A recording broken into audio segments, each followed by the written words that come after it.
इतर जो आपने पहले इससे बात कही और आपने ये कहा कि हम लॉजिकल बात कर रहे हैं। आप ये कह रहे हैं कि हम संस्कृति और सभ्यता की बात कर रहे हैं। विपक्ष को परेशानी इसी बात की है कि आप हिंदुत्व, सनातन, महाकुंभ, प्रयागराज, आप ये सब बात करते हैं, आप दूसरे पक्ष की बात नहीं करते।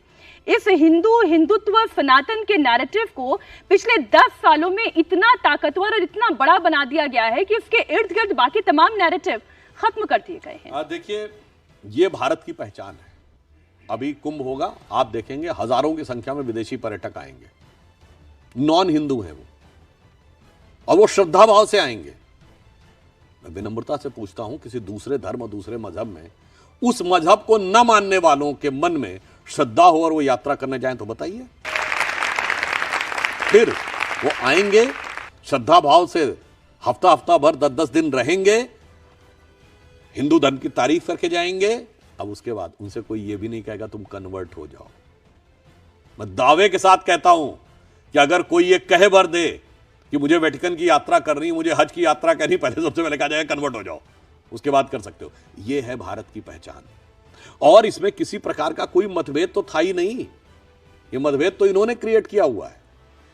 अन्यथा मैं पूछना चाहता हूं, इसी देश में तो रसखान भी हुए हैं, महान कृष्ण भक्त कवि, जिन्होंने क्या लिखा, मानुस हो तो वही रसखान, बसों ब्रज गोकुल गांव के ग्वारन, जो पशु हो तो कहा बस मेरो, चरो नित नंद की धेनु मझारन, पाहन हो तो वही गिरि को, जो धर्यो कर छत्र पुरंदर धारन, और जो खग हो तो बसेरो करो कहूं कालिंदी कूल कदम्ब की तार। आप सोचिए, आज तो फतवा जारी हो जाता भाई। उपनिषदों का सबसे पहले फारसी में अनुवाद किसने किया? दारा शिकोह ने, जो औरंगजेब का बड़ा भाई था। दारा शिकोह की जयंती मनाते हुए किसी मुस्लिम को दिखाइए। औरंगजेब की जयंती मनाएंगे। और मैं लास्ट में एक बात जो मैं कई बार कह चुका हूं, उसको फिर रिपीट कर देता हूं।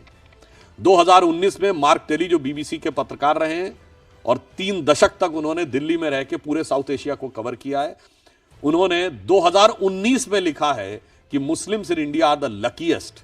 और उसको उन्होंने आधार यह बनाया कि वो निजामुद्दीन एरिया में 26 साल रहे, दिल्ली के निजामुद्दीन एरिया में। एक तरफ हजरत निजामुद्दीन औलिया की दरगाह और दूसरी तरफ तबलीगी जमात का ऑफिस। उसने कहा कि मैं 3 दशक तक दुनिया में कोई मुस्लिम देश होता है, दोनों एक दूसरे से धुर विरोधी विचार रखने वाले एक साथ नहीं रह सकते थे। ये सिर्फ भारत है जहां एक साथ रह पा रहे हैं, क्योंकि ये हिंदू बाहुल्य है। और यह भी मैं प्रमाण देता हूं। यह बताइए, जो इलाका मुस्लिम बाहुल्य हो गया, कश्मीर